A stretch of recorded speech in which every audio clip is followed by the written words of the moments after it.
Today's Live in the D is sponsored in part by MetroEHS Pediatric Therapy, revealing the super in every child. On this last day of April and Autism Awareness Month, we want to share another look at what one organization in Metro Detroit is doing to help families with children on the autism spectrum and others who may need specialized therapy. Our sponsor, MetroEHS, is a pediatric neighborhood therapy company that has 14 locations across Metro Detroit, including 3 that are on the way, which means there is a location near you that can help your family with therapy conditions like autism and beyond. Now today, it's all about something every family goes through, potty training.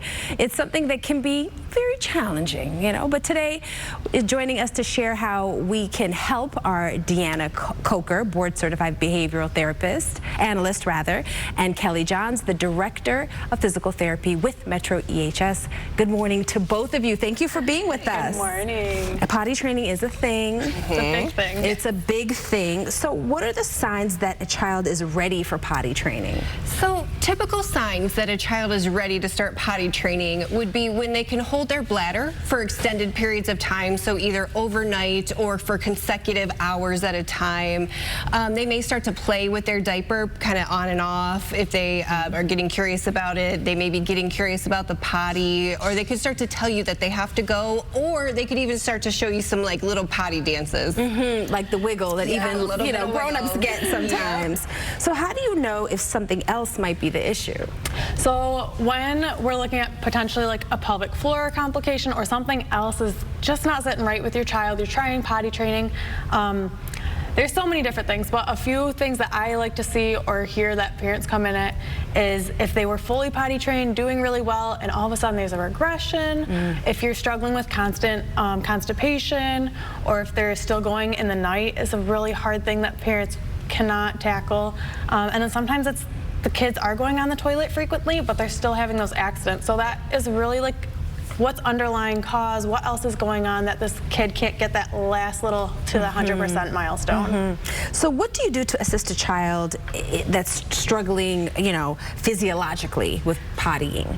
There's so many different things, which is why pelvic floor therapy is amazing. But some things that families can try at home are, blowing bubbles. Kids usually love bubbles. So if you have a little bubble wand at home, pull it out, have them blow bubbles while they're sitting on that toilet. That really helps their pelvic floor to work in the right way. Even having them blow bubbles in the yard in their free time is helpful.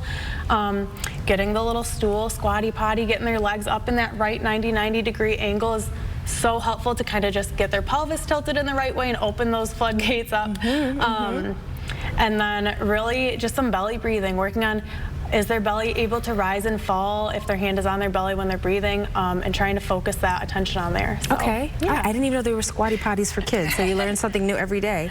But what are some common methods that you use for potty training? So for potty training, the first and most important thing that parents can do is ditch the diapers and pull-ups. We want kiddos in underwear at all times. They need to be able to feel that wetness when they have an accident. After that, get their favorite cup and fill it with juice or water, something that they will be really interested in drinking, and try to encourage them to drink as much as they can. We really want to make sure we know that they have to go to the bathroom when we're doing this. After that, set a schedule, so maybe every 20 minutes we're taking our kiddo and we're sitting them on the potty for a couple of minutes, and then if they have a success, we make sure we get a special potty reward in there right away. And then also something we commonly do, this is just a simple little sticker chart. This is very similar to what I made my daughter, because she loves the princesses, and we hung it on the wall, and so every time she had a success, I gave her a sticker and she got to run over and put it on to the chart.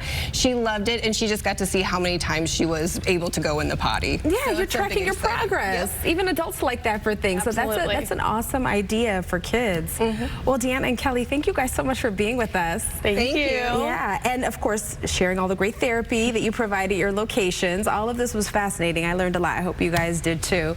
Again, there are 14 MetroEHS locations in Metro Detroit, and 3 more are on the way. To find the location nearest to you, so MetroEHS can help with ABA, speech, occupational, feeding, or physical therapies, go to the website MetroEHS.com. Again, that's MetroEHS.com.